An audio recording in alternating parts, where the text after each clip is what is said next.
नमस्ते आप सभी को। दोस्तों, मैंने अपने पहले कई वीडियोस में इस बारे में बात की है कि अगर आप तनावग्रस्त रहते हैं, चिंतित रहते हैं, तो आप एकांत में बैठकर मनन चिंतन करें। तो उससे क्या होता है, आपके माइंड में बहुत ज़्यादा क्लैरिटी आती है, आप चीज़ों को बहुत अलग तरीके से देखना चालू कर देते हो।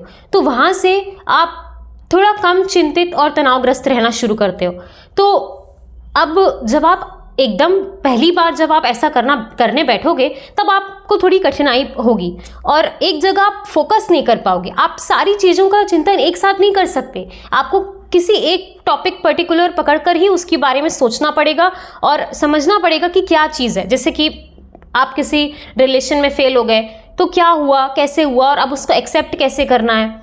किसी एग्ज़ाम में फेल हो गए, आपका कोई काम बिगड़ गया, तो अब आगे क्या करना है और यहाँ पर क्या गलतियाँ हुई हैं। ये सारी चीज़ें बैठकर आपको बिल्कुल अपने दिमाग में एक पूरा मैप तैयार करना पड़ता है। तो उसके लिए बहुत ज़्यादा ज़रूरी है कि आप किसी एक चीज़ पे फोकस करें, सभी चीज़ों पर नहीं।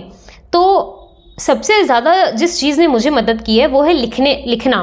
क्योंकि जब हम मन में सोचते हैं चीज़ों को, तब मन हमारा बहुत जल्दी यहाँ से वहाँ, वहाँ से यहाँ सारे विचारों को फेंकता चला जाता है। तो हम किसी एक चीज़ पे तो फोकस ही नहीं कर पाते। अगर मान लीजिए मैं ये सोच रही हूँ कि जैसे मेरा ये काम बिगड़ गया, तो अब आगे मैं कैसे काम करूँ, तो वो शायद कुछ और बात सोचने लग जाएगा, तो फिर वहाँ ध्यान चला जाएगा, वो चीज़ ही रह जाएगी।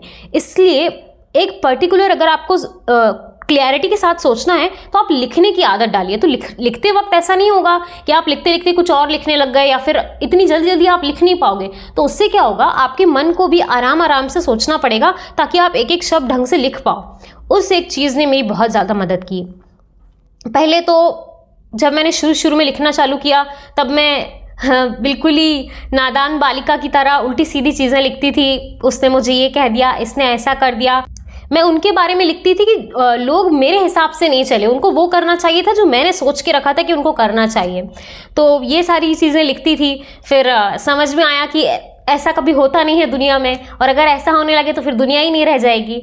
तो ये चीज़ें मैंने बहुत बात तक समझी। शुरू में मैं जो नेगेटिव पॉइंट्स लिखती थी, उनका तो कोई सेंस बनता नहीं है। आप किसी से कुछ अपेक्षा कर रहे हो, या किसी रिलेशन में फेल हो गए, या किसी एग्ज़ाम में फेल हो गए, तो अब उसके ऊपर घंटों लिखने से आप एग्ज़ाम में पास नहीं हो जाओगे। अब आपको ये सोचना पड़ेगा कि अब आगे कैसे बढ़ना है। तो पहले तो मैं ये चीज़ें लिखती थी, उसका कोई सेंस नहीं था। फिर धीरे धीरे मैंने ब्रह्म कुमारी शिवानी जी को सुनना शुरू किया। उन्होंने मुझे बताया कि पॉजिटिव एफर्मेशंस का कितना बड़ा रोल होता है। आप जो सोचते हो वो आप बनते हो। आपका माइंडसेट सही दिशा में होना चाहिए। अगर मैं पूरी तरीके से अपना एक माइंडसेट नेगेटिव बना लूँ कि मेरा सारा काम बिगड़ता है, मेरा गलत ही होता है, कोई मुझे पसंद नहीं करता और मैं कुछ नहीं कर पाऊंगी, तो यही होगा। वहीं अगर मैं एकदम अपने माइंडसेट को बिल्कुल पॉजिटिव डायरेक्शन में डायरेक्ट करूं कि मेरे सभी काम सही होते हैं, मेरे सभी कर्म सही हैं, मैं किसी का बुरा नहीं चाहती हूं, किसी ने अगर मेरे साथ गलत किया है, कोई मेरे हिसाब से नहीं चला है, तो इसमें उसकी कोई गलती नहीं है, मैं उसे माफ़ करती हूं। दुनिया ऐसी ही होती है। मतलब एक्सेप्टेंस के साथ चलो। आप शिकायतों के साथ कहीं तक नहीं पहुंच पाओगे। एक्सेप्टेंस के साथ मैं आगे बढ़ती हूँ। अभी तक जो हुआ, आई एक्सेप्ट दैट, और मैं सबके लिए ग्रेटफुल हूँ। आगे मैं बिल्कुल सही डायरेक्शन में एकदम काम माइंड के साथ बिल्कुल फोकस होके काम करूँगी, तो मेरे सभी काम सही होंगे। ये इस तरह के एफर्मेशंस और इस तरह की बातचीत अब मैं अपने आप से करने लगी हूँ। उसके बाद मैंने हमारे प्रेमानंद जी को सुनना शुरू किया।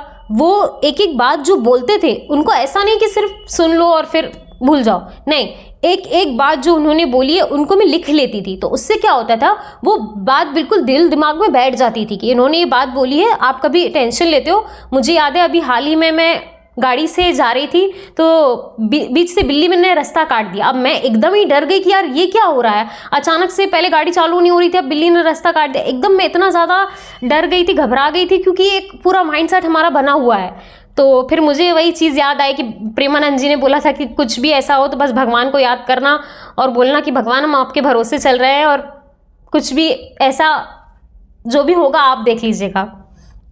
वो एक माइंडसेट में मैंने पहले रिवीजन किया, उसके बाद फिर मैं आगे बढ़ी। एंड तो ये चीज़ें अब मैं करने लगी हूँ। तो वो जो भी चीज़ें बोलते हैं उनको अब मैं लिखने लगी हूँ। तो मैंने क्या लिखा है पिछले साल की डायरी में, वो आज मैं आपके साथ शेयर करती हूँ। और दोस्तों जब आपकी सोच यहाँ तक पहुँच जाती है ना, जब बिल्ली ने रास्ता काटा तब मैंने ऐसा सोचा नहीं था कि मैं प्रेमानंद जी को याद करूँगी। एकदम से मुझे याद आ गया कि प्रेमानंद जी ने बोला था कि ये सब चीज़ों में फंसना नहीं है, भगवान के आश्रय होकर रहो, भगवान आपकी रक्षा करेंगे। एक मिनट में वो चीज़ आ गई, क्योंकि वो पूरी तरीके से माइंड में सेट कर ली थी। श्री प्रभु प्रेमानंद जी महाराज से मैंने सीखा कि भगवान आप जिस भी हाल में मुझे रखोगे हम रहेंगे, कभी किसी से कोई शिकायत नहीं करेंगे और हमेशा आपको पुकारते रहेंगे। सबसे बड़ी चीज़ जो मैंने बहुत देर से सीखी वो ये कि इस दुनिया में कोई किसी का नहीं होता, केवल और केवल भगवान आपके हैं और आप उन्हीं से प्यार करो, उन्हीं के भरोसे रहो और कुछ मांगना भी है तो उन्हीं से मांगो। आज मैं इस साल में मिले उन सभी लोगों को धन्यवाद देना चाहूँगी जिनकी वजह से मुझे अपने आंतरिक संतोष को खोजने की इच्छा हुई, और ख़ासकर मैं अपने इस शरीर को लेकर बहुत ज़्यादा कृतज्ञ हूँ। भगवान ने जो कुछ भी दिया है सही दिया है और मेरी औकात से बहुत ज़्यादा दिया है। दोस्तों ये एक चीज़ थी जिसमें मैं पूरी तरीके से फंसी हुई थी।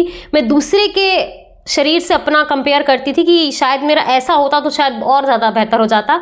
अब अंत में उसका भी मटका 2.5 किलो का होगा, मेरा भी 2.5 किलो का होगा। ये कॉन्सेप्ट तक समझने में मुझे बहुत ज़्यादा समय लग गया।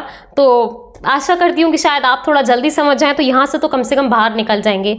ये एक बहुत बड़ी चीज़ थी जहाँ मैं फंसी हुई थी। और हमारे महाराज जी ने जो ये चीज़ बोली है ना कि कोई अपना नहीं होता है और आशा हमेशा भगवान से रखो, दोस्तों ये एक बहुत बड़ी एक चीज़ है। जब से मैंने ये करना शुरू किया है मैं ज़्यादा आत्मसंतुष्ट रहने लगी हूँ। जैसे किसी को शारीरिक रोग हो जाता है तो डॉक्टर उससे बोलता है कि नशा मत करना, ऐसे ही मेरा मानना ये है कि अगर आप सच में अपनी मानसिक स्थिति को सुधारना चाहते हो तो किसी से आशा मत करना। दोस्तों ऐसा नहीं है कि दुनिया में कोई किसी की मदद नहीं करता, कोई आपकी मदद कर दे तो फिर वो भगवान स्वरूप है ही।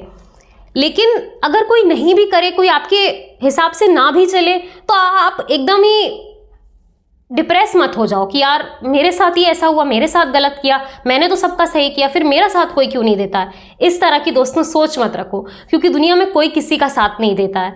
केवल भगवान चाहेंगे तो कोई, अगर भगवान ने चाहा तो कोई ऐसा विपरीत बुद्धि वाला जो एकदम ही आपके अपोजिट चलता है वो व्यक्ति भी आपके सपोर्ट में काम करने लगेगा।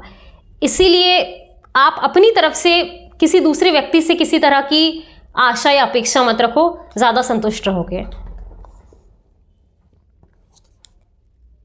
अब तो कई बार मुझे ऐसा लगता है कि भगवान ही मुझे सही रास्ता दिखा रहे हैं, उन्होंने ही मुझे हर तरह से सक्षम बना दिया है। पूरी तरह से वो मुझे तैयार कर रहे हैं दुनिया से लड़ने के लिए। वो ही हैं जो सब कुछ कर रहे हैं, हम कुछ भी नहीं हैं उनके सामने। कितनी पागल थी मैं, फालतू में इतना टेंशन लेती थी। दोस्तों ये तो मैं पहले की डायरियाँ पढ़ती हूँ तो मुझे खुद लगता है कि यार कहाँ फंसी हुई थी। बस केवल और केवल अपने एक भगवान है और कोई नहीं। बस अब बनेगी तो आपसे बनेगी, वरना अब मेरा इस दुनिया में कोई नहीं, इस संसार में कोई नहीं। आप जो भी करोगे मैं कभी कुछ नहीं बोलूँगी, बस आपको ही पुकारती रहूँगी। ये मैंने कहीं पे पढ़ा था, उसको भी मैंने लिख लिया। दुनिया वालों से कुछ बोलने की ज़रूरत नहीं है क्योंकि कोई कुछ समझेगा ही नहीं, और आपसे बोलने की ज़रूरत नहीं है क्योंकि आपको तो सब कुछ पता है।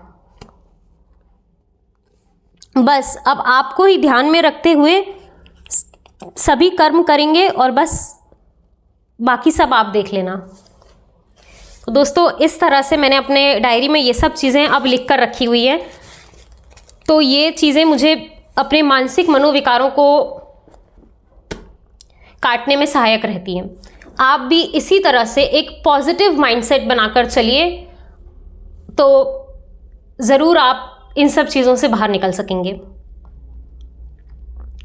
अंत में भगवान से यही प्रार्थना करूंगी कि हम सबको अपने नादान बालक समझकर हमें भी अपने मनोविकारों से बाहर निकलने की सद्बुद्धि प्रदान करें। इस वीडियो में इतना ही। वीडियो देखने के लिए आपको बहुत बहुत धन्यवाद।